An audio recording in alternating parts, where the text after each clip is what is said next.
Welcome to Movie Caps. Today, we recap Lone Survivor, 2013. A gripping true story of courage and sacrifice. Spoilers ahead. Becoming a Navy SEAL is no easy feat. Recruits endure 5.5 days of grueling training, cold, wet, and with barely 4 hours of sleep. Only 25% of candidates make it through. Those who do realize they can push beyond their limits. The story opens with a bleeding soldier carried by a helicopter to a military base. Medics rush to save him, but his condition looks bleak. 3 days earlier, at sunrise, Danny races team leader Mike around the base. It's a friendly competition, but Mike wins by a hair.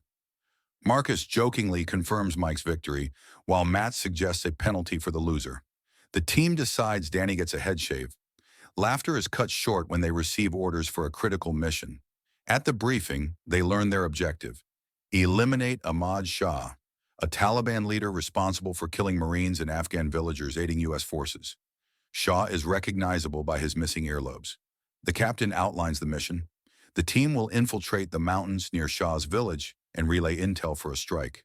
Communication might fail in the remote area, but backup forces will be on standby.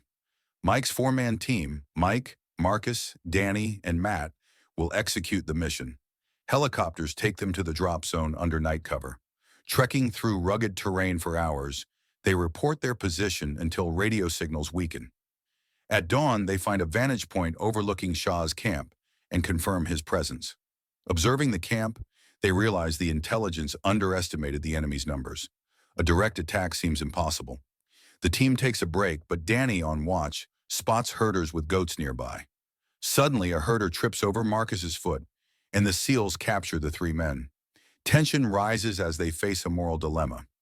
Kill the herders to ensure safety, tie them up and leave them to die, or let them go and risk being discovered. Mike decides to release them and abort the mission, prioritizing ethics over strategy. The team moves uphill, but one herder sprints to warn the Taliban. At the summit, Danny struggles to contact the base, but the radio fails. Matt voices concerns about their exposed position. They descend to the tree line, hoping to find better cover. Meanwhile, their missed check-ins alert the base, raising concerns. In the woods, Mike notices movement. The team realizes they're surrounded. The Taliban launch a brutal ambush, forcing the SEALs into an intense firefight. Heavily outnumbered, the SEALs hold their ground, taking down multiple enemies. However, rocket-propelled grenades and machine gun fire overwhelm them. Injuries mount as the squad retreats downhill, tumbling off cliffs to escape. Danny is gravely wounded, and his cries reveal their location. Marcus tries to carry him, but Danny is shot and left behind. The remaining SEALs regroup briefly, only to face more relentless attacks. Mike, seeing no other option, climbs a cliff to call for help. He reaches the base but is fatally shot. 2 Chinook helicopters respond, but without Apache escorts, they're vulnerable. One is hit by an RPG, exploding on impact and killing everyone aboard. The second helicopter retreats, leaving Marcus and Matt stranded. Matt, critically injured, asks Marcus to tell his wife he loves her. Shortly after, Matt succumbs to his wounds. Marcus, now the lone survivor, tumbles into a crevice to avoid capture. Dehydrated and in pain, he drinks from a pond before encountering Gulab, a local villager. Gulab offers him protection, invoking Pashtunwali, a tribal code of honor. Marcus, distrustful, threatens Gulab with a grenade. Despite the language barrier, Gulab's sincerity convinces Marcus to accept his help. The villagers hide him, knowing the Taliban will retaliate. Gulab sends a villager to the nearest U.S. base with Marcus's note. Meanwhile, the Taliban track Marcus's blood trail to the village.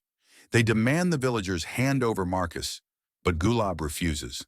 The Taliban attempt to execute Marcus, but Gulab and other villagers intervene, risking their lives to protect him.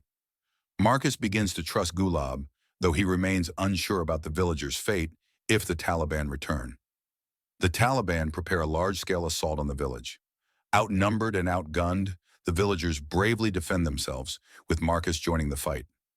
During a struggle, Gulab's son hands Marcus a knife, which he uses to kill an insurgent.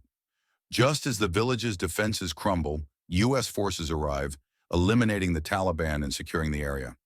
Marcus is found and airlifted to safety, but stops to thank Gulab and his son for their bravery. Back at the base, Marcus is rushed to medical care.